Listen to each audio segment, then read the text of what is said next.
Bonjour et bienvenue. Aujourd'hui, on va s'intéresser à un processus absolument fascinant, mais souvent méconnu.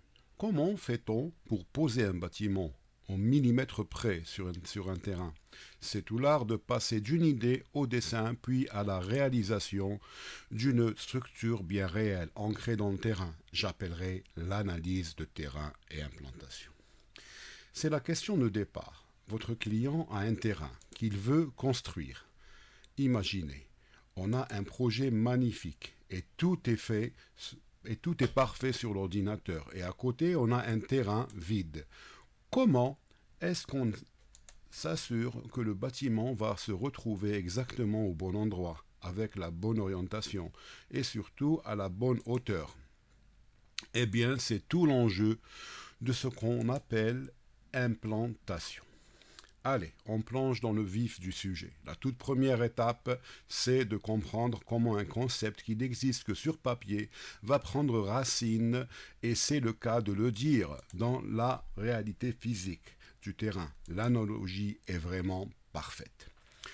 Comme on plante un arbre, on implante une construction. Il y a d'abord la réflexion, en amont au bureau, où l'on décide précisément où et comment le bâtiment va s'intégrer. Et puis il y a le passage à l'acte sur le chantier, où l'on va concrétiser tout ça. Alors, pour faire cette traduction du plan au terrain, on ne part pas à l'aveugle.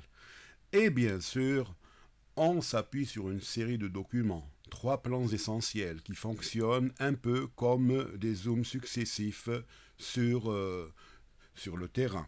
En plus, de plus en plus précis. On commence donc de très loin avec le plan de situation, juste pour savoir de quel terrain on parle. Ensuite, on se rapproche petit à petit. Et c'est le plan de masse. Celui-ci, il nous positionne à l'intérieur de la parcelle. Mais le document qui va absolument tout changer, c'est le plan topographique. Pourquoi? Parce qu'il nous révèle la vraie nature du site. Un terrain, soyons clairs, n'est quasiment jamais plat. Et ce plan, c'est celui qui va nous le montrer, avec son relief, ses pentes, ses fameuses lignes, les courbes de niveau. Elles sont fondamentales. Elles permettent à l'architecte de véritablement dialoguer avec le terrain, de composer avec lui, plutôt que de se battre contre lui. Et c'est là qu'on arrive au moment charnière, une décision souvent invisible pour le regard du grand public, mais qui est peut-être la plus importante de toute la conception. Un choix qui va conditionner tout, mais alors absolument tout le reste, bien avant que l'on ait donné le premier coup de pelle. Ce point, c'est le nerf de la guerre, la côte projet. C'est le point d'ancrage, le maillon qui relie le zéro de l'architecte à une altitude réelle et concrète sur le terrain. En gros, à quelle hauteur va se trouver le rez-de-chaussée. Ce simple chiffre a des conséquences absolument gigantesques. Et là, il ne faut vraiment pas se tromper. Un mauvais choix de code projet, c'est la porte ouverte aux ennuis. Ça peut vouloir dire creuser des tonnes de roches pour rien, devoir construire des murs de soutènement monstrueux, bref, un vrai cauchemar technique et financier.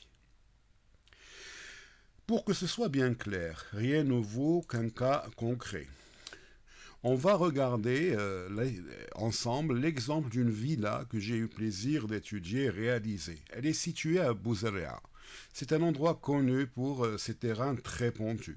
Et le choix de la côte projet a littéralement tout changé. En gros, il y avait 2 scénarios possibles. Le premier, la catastrophe annoncée. On décide que toute la villa sera en un seul niveau et au même niveau, le plus bas.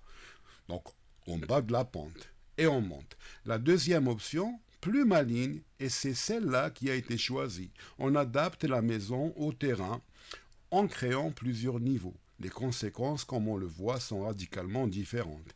Il faut savoir que le sol dans cette région est très rocheux. Alors, vouloir créer une seule grande plateforme, ça aurait voulu dire dynamiter et évacuer des quantités colossales de roches. Imaginez le temps c'est juste démentiel. Et ce n'est pas tout. Pour retenir la terre et la route au-dessus, qui se trouvait au-dessus, il aurait fallu construire un mur de soutènement de 12 mètres de haut. 12 mètres. C'est tout simplement la hauteur d'un immeuble de 4 étages. Un désastre technique et financier a été complètement évité grâce à une bonne décision. Et c'est là que c'est génial. L'architecte a en fait décomposé le projet. Chaque partie de la maison a sa propre code projet qui vient se caler sur une altitude naturelle du terrain. Résultat, le bâtiment épouse la pente au lieu de la violenter. C'est ça une implantation intelligente. Et donc, c'est ça un bon choix d'une code projet. Alors, choisir une code projet, c'est souvent aussi pour pouvoir drainer des eaux.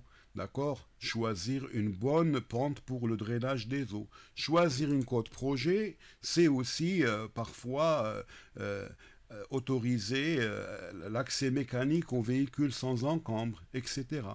Donc vous voyez que cette côte projet, ce choix de côte projet dépend du projet lui-même et dépend du terrain aussi. Et donc choisir la côte projet dépend à chaque fois de nouveaux paramètres que l'on ne peut pas imaginer au préalable. Et donc je me plais de dire à chaque fois que le théorème de la côte projet n'existe pas.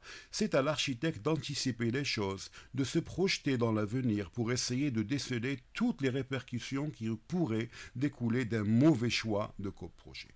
Bon, une fois que cette décision capitale a été prise au bureau d'études, d'accord, on va se dire comment se matérialise sur le terrain la procédure d'implantation de l'ouvrage. On passe de la grande stratégie à l'exécution pratique. Et là, c'est un mélange assez fascinant de très haute technologie et de techniques quasi ancestrales. Alors regardons comment ça se passe. Une fois le site nettoyé, un géomètre arrive avec ses instruments de haute précision pour planter des piquets aux angles exacts du futur bâtiment. Ensuite, les maçons construisent ce qu'on appelle les chaises. Ce sont ces petits cadres en bois. Et ce qui est malin, c'est qu'on les installe à l'extérieur de la future construction pour ne pas qu'ils soient détruits quand on va creuser pour les fondations. Sur ces chaises, on va tendre des cordeaux, des ficelles bien solides qui vont créer une grille parfaite suspendue dans les airs. Cette grille, c'est en quelque sorte le fantôme aérien du bâtiment. Et pour la dernière étape, c'est presque magique de simplicité. On utilise un simple fil à plomb pour reporter les intersections des ficelles directement sur le sol. Un petit coup de plâtre et voilà, on a le tracé exact des fondations à creuser. Et c'est ça qui est beau. Tout un plan numérique hyper complexe, fait de millions de données, se retrouve traduit par un simple quadrillage de ficelles. Et pourtant, cette méthode a fait ses preuves, garantit une précision au millimètre, prêt pour démarrer le chantier. Finalement, l'implantation, c'est ce moment magique où une idée bascule dans la réalité. Ces premières traces de plâtre sur la terre, ce sont les fondations non seulement du bâtiment lui-même, mais de tout le rêve qui est sur le point de se construire. Tout ce processus, la plupart du temps, on ne le voit pas, mais il est absolument fondamental. Et ça nous amène à nous poser la question, combien d'autres choix critiques comme celui-ci, techniques ou créatifs, se cachent derrière les bâtiments et les villes qui nous entourent tous les jours? C'est une pensée fascinante. Merci beaucoup de nous avoir suivis pour cette petite capsule vidéo.